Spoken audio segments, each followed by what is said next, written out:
Wardens Law for a while has been known as the weapon Bungie forgot about, added in Forsaken as a specific reward for completing the Warden of Nothing strike, and finally after 5 years returns in the Season of the Witch as a reward for completing Nightfalls. But was it worth the wait and grind for this weapon? For starters, Wardens Law is a new archetype of hand cannon called Heavy Burst. It's a 2-round burst and feels like the exotic hand cannon Crimson. At base, Wardens Law lacks in stability, handling, and reload speed stats, and depending on which activities you plan on doing, the perks you want on this weapon will vary. For PvP, you're going to want Perpetual Motion because it will boost the stability, handling, and reload stats by 20, negating the worst part of the weapon, at least for me, which is the feel, and it's only right to pair Perpetual Motion with Zen Moment to further reduce recoil and flinch on hits. Others might recommend either Moving Target, Snapshot Sights, or the new perk added this season called Enlightened Action, which improves your reload and handling with each hit. For me, Perpetual Motion is the best choice in the third column because there isn't a crazy requirement to get a bump in the worst stats on Warden's Law, and you can make up for the benefits those other perks provide with just a couple of armor mods. Unfortunately, Warden's Law has a long TTK at 0.93, and with Kill Clip it drops it down to 0.57.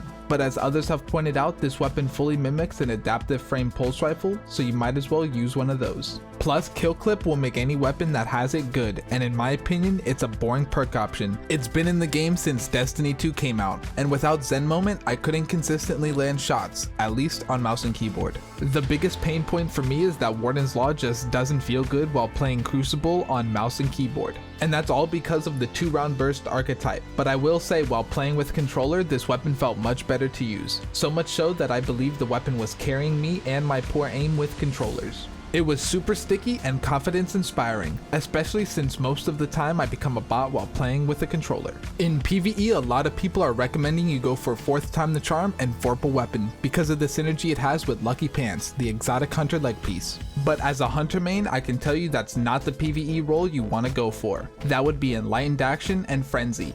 Let me tell you why. With the 4th Time and Vorpal combo, you're forcing yourself to use this weapon against bosses and higher health targets, when typically you would use heavy weapons on those enemies. This combo also doesn't provide for an increase to your reload speed, and keep in mind you must have your hand cannon fully reloaded if you want to take advantage of the damage bonus from Lucky Pants, and Warden's Law's reload is just downright awful. 4th Time the Charm is a solid perk option but requires precision hits to get any value, so I went with Enlightened Action for an increase to my reload speed when I land shots but not yet in combat with Frenzy. Vorpal Weapon is a solid 20% damage increase, but that's only to bosses, which led me to use Frenzy. It's a 15% damage increase to all enemies as long as you remain in combat. That's only 5% less damage than Vorpal Weapon, which isn't much and allows you to have increased damage against all enemies and not just bosses, which makes this weapon less situational and more viable than anything. Warden's Law is a neat novelty right now with decent synergy but only on one class. And to answer the question, was Warden's Law worth the wait and grind? Kinda. It's a fun weapon to use and I'm excited to see more heavy burst hand cannons in the future, like maybe one with Cascade Point. And that's your Warden's Law weapon review and God Roll guide. Let me know what you think about this weapon in the comments, subscribe for more, and thanks for watching.